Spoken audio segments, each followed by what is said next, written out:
I want you to think about the last time you held on to a really serious grudge. Like, think about how that actually felt in your physical body, Oh, it's awful. right? Is that tightness in your chest? Or, the way your jaw instinctively clenches up when someone just casually mentions that person's name. Hmm. It's just this sheer, exhausting physical weight of carrying that anger around with you, literally everywhere you go. It is entirely consuming. I mean, you wake up thinking about the conflict, you're replaying the arguments in the shower. Oh, the shower arguments are the worst. Exactly. You essentially let this grievance live rent-free in your head. Yeah. And it just becomes this massive, continuous drain on, well, both your mental focus and your physical resources. Yeah. It takes genuine active work to stay that angry.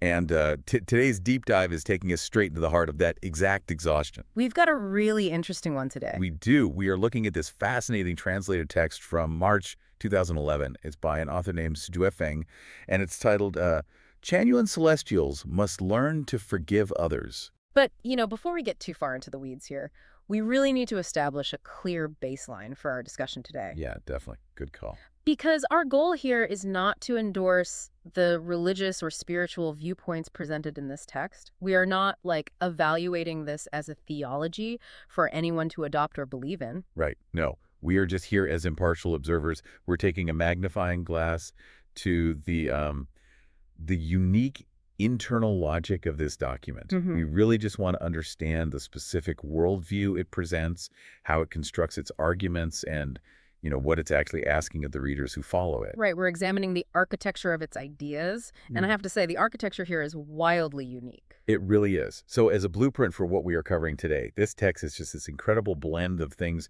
you simply wouldn't expect to find side by side. Oh, for sure. It features this sweeping, beautiful poetry about the nature of time, but then it maps out a highly specific, almost like GPS-level cosmic geography of the afterlife. Yeah, the mapping is incredibly detailed. And then, layered right on top of that grand cosmic scale, it delivers some of the most surprisingly pragmatic, blunt advice you will ever hear on why holding on to anger is just a terrible investment of your personal time.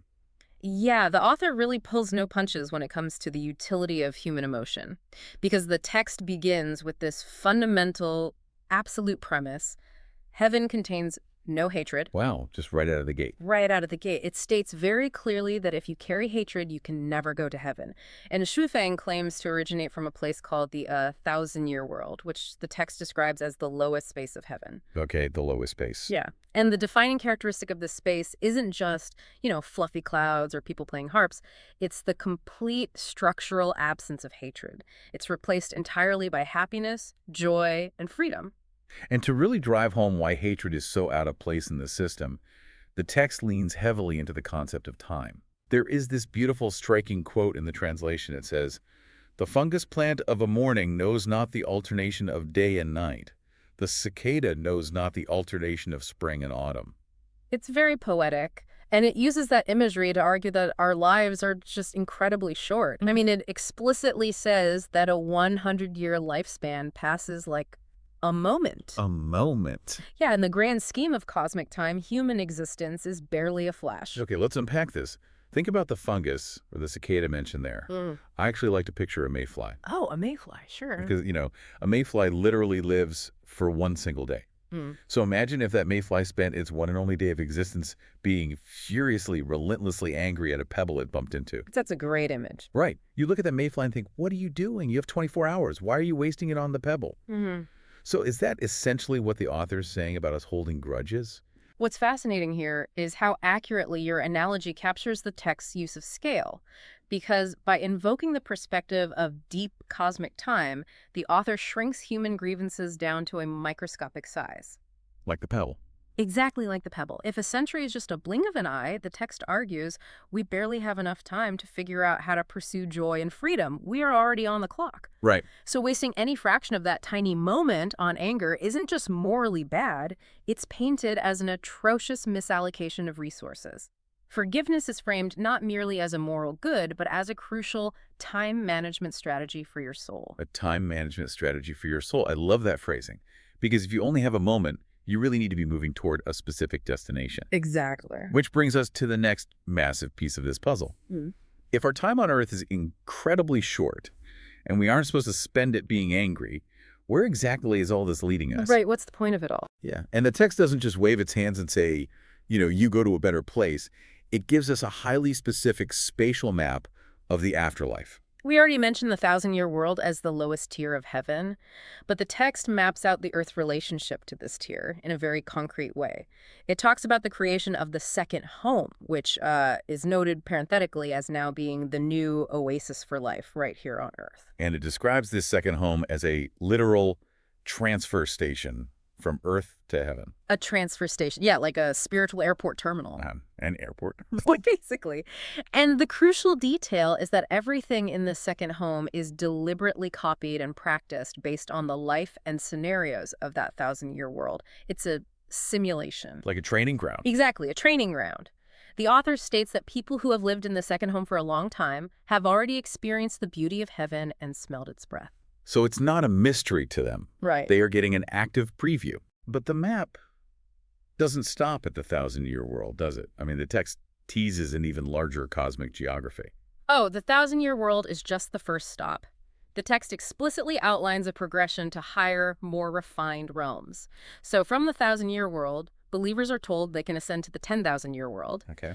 And beyond even that, the ultimate destination mentioned is the Elysium world, which actually includes specific references to celestial islands and archipelagos. Wait, archipelagos. Let's talk about these higher realms for a second. Yeah. Going from 1,000 years to 10,000 years to an Elysium world with archipelagos, what is the conceptual difference between these spaces? It's a good question. Like, why wouldn't a believer just be happy making it to the first level of heaven? Well, in the internal logic of this text, heaven is not a monolith. It's a tiered structure of increasing spiritual purity and, well, longevity. The 1,000-year world is free of hatred, sure, but it is still fundamentally the lowest rung on the ladder. Advancing to the 10,000-year world implies a state of existence where the soul's lifespan and capacity for joy are magnified tenfold. Wow. And then the Elysium world, with its celestial islands, represents the absolute pinnacle of cosmic liberation. It's painted as this realm of unparalleled aesthetic and spiritual beauty, an archipelago floating in a state of perfect divine resonance. So it's basically the ultimate upgrade. Yeah, to stop at the 1,000-year world would be like finally getting your ticket to explore the entire universe, but choosing to never leave the airport lobby. That makes a lot of sense. So treating a physical lived-in community here on Earth as a literal transfer station to these increasingly incredible higher realms, how does that change the day-to-day stakes for the believers who are actually living in that community? It completely removes the abstract nature of the afterlife. Usually in spiritual frameworks, heaven is an invisible promise. Right. You just have to trust it's there. Exactly. It requires immense blind faith because you have no empirical evidence of what it feels like until you die. But by creating a transfer station that physically mimics the destination, the author makes the abstract concept of heaven feel tangible. It makes it immediate. Immediate and achievable. The text tells believers, you don't have to wait to die to know what heaven is like. Look around, you are already practicing it. It validates their current choices. Yeah. That would be incredibly validating. And it makes the progression to those higher tiers, the 10,000-year world, the Elysium Islands, feel like natural, inevitable next steps rather than impossible leaps of faith. It grounds the cosmic in the everyday. But of course, there's a catch. You don't just get to walk through the transfer station and board the train to the Celestial Islands for free. No, you do not. There is an entry fee. And that fee is forgiveness. The text calls forgiving others the minimum requirement to enter heaven. And the way the text justifies this fee is what I found so compelling. Because it doesn't rely on heavy, guilt-inducing theological shame. It relies on raw practicality. Yeah, it's very blunt. It basically says, look, nobody is perfect. We aren't perfect. Other people aren't perfect. Hurting people and being hurt is just an unavoidable mathematical probability of being alive. It completely strips the emotional melodrama out of interpersonal conflict. The text acknowledges that people will harm you. But taking revenge, holding on to that past hurt, the author frames that as merely satisfying vanity. Vanity. I mean, that is such a specific, almost dismissive word choice. It is, because vanity implies something superficial, something that has no structural substance. The text argues that revenge has absolutely no actual value or use to your, and this is a quote, life quality and its sublimation. Sublimation. So yeah, sublimation here refers to the elevation or spiritual purification of your life force. And then the text gives us one specific instruction that just stopped me in my tracks. It says, do not try to be a hero. Mm-hmm. Here's where it gets really interesting, because if you look at almost any other spiritual or cultural text, seeking justice, righting a wrong, vanquishing the person who hurt you, that is the hero's journey. Oh, absolutely. The hero is the one who balances the scales. But here, that exact same heroic retribution is dismissed as petty vanity. The text says acting like that hero will actually damage your spiritual growth and make you look mean and narrow-minded to everyone around you. If we connect this to the bigger picture, you can see the brilliant mechanical shift the author is making here. He is taking forgiveness, which is normally presented as this incredibly heavy, difficult, lofty moral burden, and turning it into a straightforward energy conservation strategy. Right. He appeals directly to the reader's self-interest. Wait, so instead of forgiving someone for their benefit, you're essentially doing it to keep your own spiritual gas tank full for the journey upward. That is exactly the mechanism. Think about the map we just discussed. Your ultimate goal is upward mobility. You want to move from the transfer station to the 1,000-year world and eventually to the Elysium world. Upward mobility requires immense spiritual energy. If you choose to play the hero and seek revenge, you are burning the very fuel you need to ascend. Wow. So holding a grudge is quite literally hurting your own chances of progression. Precisely.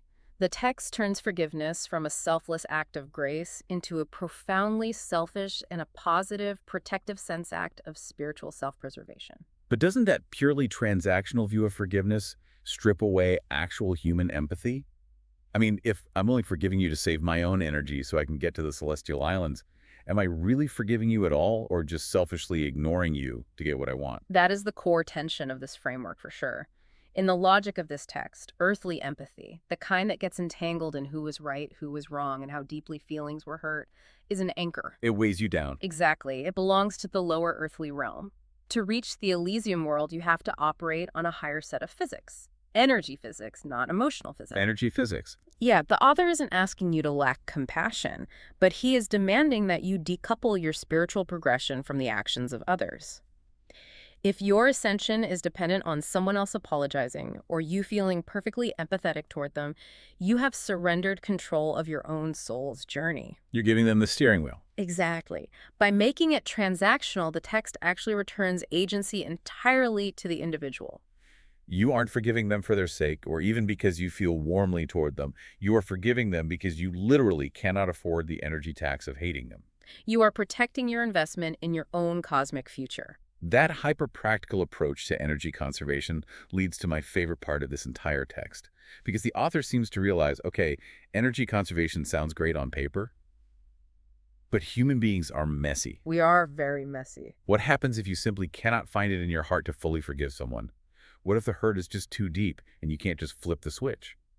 The text actually offers a shockingly realistic concession. It introduces a tiered approach to dealing with enemies. It says, essentially, if you cannot manage to love your enemy, then at the very least, do not hate them. It's like a sliding scale of spiritual success. You don't have to get an A+ and actively love the person who wronged you. If all you can muster is a passing grade like a C, where you just manage not to fight with them, or you just maintain a baseline of peaceful coexistence, that is perfectly acceptable within the system. It is a remarkable acknowledgement of human limitation. The text literally reads, if you cannot get well along with your enemy, at least there should be no fight. Just don't fight. Right. It prioritizes behavioral peace over perfect emotional resolution. And it ties this back to a reciprocal promise from the author. The text says, if you forgive others, I will also forgive you. Which again feels like a transaction, a very clear contract. But what happens mechanically when you fulfill that contract? The text mentions that letting go of this anger allows true energy to enter you. What exactly does that mean in the context of this universe? Is true energy just a metaphor for feeling relieved? In the context of Shuofeng's universe, true energy is presented as much more than a metaphor. It is the literal functional fuel required to survive in those higher realms. Oh, literal fuel. Think of hatred and anger as heavy, dense elements like lead in your spiritual bloodstream. As long as you are full of lead, you are gravitationally bound to the earth. That makes sense. When you forgive, even on that sea-passing grade level, you are actively expelling that lead. And that creates a void. Exactly. It creates a vacuum within your spiritual composition. The text asserts that the universe naturally fills that void with true energy, which we can compare to helium. Oh, I like that. Helium versus lead. Right. Helium is lighter, brighter, and higher in vibration. This true energy clarifies your mind and literally alters your spiritual buoyancy. It allows you to float up the map toward the thousand-year world and eventually withstand the refined atmosphere of the Elysium world. It is a mechanical process of displacing dense earthly emotion with pure cosmic fuel. But wait, if this energy system and this map are so perfectly self-contained, and the mechanics of true energy explain everything so neatly, why does the author feel the sudden need to validate it by bringing outside figures into the mix? Ah, yes. The ending. Because right at the very end of the text, after laying out his transfer station, his thousand-year world, and his true energy mechanics, he suddenly writes, "Listen to me. This is also the teaching of Jesus Christ and Buddha Sakyamuni." This raises an important question regarding the author's strategy. Why spend the whole text building your own wildly unique cosmic architecture, only to name-drop Jesus and Buddha at the finish line? Right. If you've got the map and you've got the true energy, why do you need their endorsement? It serves as a necessary anchor for the reader. By aligning his highly specific, tiered system of forgiveness with two of the most globally recognized and historically established religious figures, the author attempts to give his pragmatic framework universal weight. He is essentially telling the reader, you don't just have to take my word for it or rely solely on my specific map of the celestial islands. The core physics of what I am teaching you, that forgiveness is the ultimate spiritual technology for gathering energy, has been the secret engine behind the world's major religions all along. Oh, wow. Yeah, it lends historical and cultural legitimacy to his very modern, energy-based interpretation of their teachings. It's a way of saying Jesus and Buddha were describing the exact same elephant. I'm just giving you the exact GPS coordinates of where the elephant lives and the physics of how it moves. That captures the intent perfectly. It broadens the appeal of the text and validates the internal logic by pointing to external, universally respected sources. He's framing his specific map as the logical continuation of ancient wisdom. To pull all of this together for you listening, we've just unpacked a worldview that is breathtaking in its cosmic scale, but completely microscopic in its practical application. Very sure. We've explored a text that tells us human life is as fleeting as a morning fungus or a mayfly. It tells us that our physical world, or at least a specific part of it, is meant to be a temporary transfer station simulating a thousand-year paradise. It points towards celestial islands and archipelagos in an Elysium world that demand an incredibly high entry fee. And most importantly, it argues that forgiveness is not just about being a good person in the traditional moralistic sense. Right, it's not just about morals. Forgiveness is a pragmatic, hard-nosed tool to shed the heavy lead of earthly anger, conserve your limited true energy, and alter your spiritual buoyancy so you can unlock higher realms of existence. It turns the moral high ground into an energy conservation strategy. It demands that you calculate the actual return on investment for your anger. And according to this map, the return on anger is always zero. The return is always zero. Which leaves us with one final thought to mull over. We've talked extensively about how this text reframes the afterlife and spiritual progression. But think about your own life, right here, right now, completely independent of the thousand-year world or the celestial archipelagos.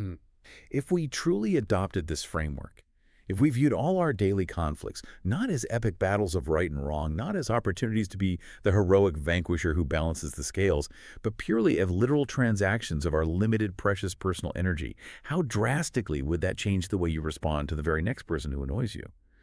When you feel that familiar tightness in your chest, are you fighting for noble justice, or are you just a mayfly spending your one precious day of life yelling at a rock?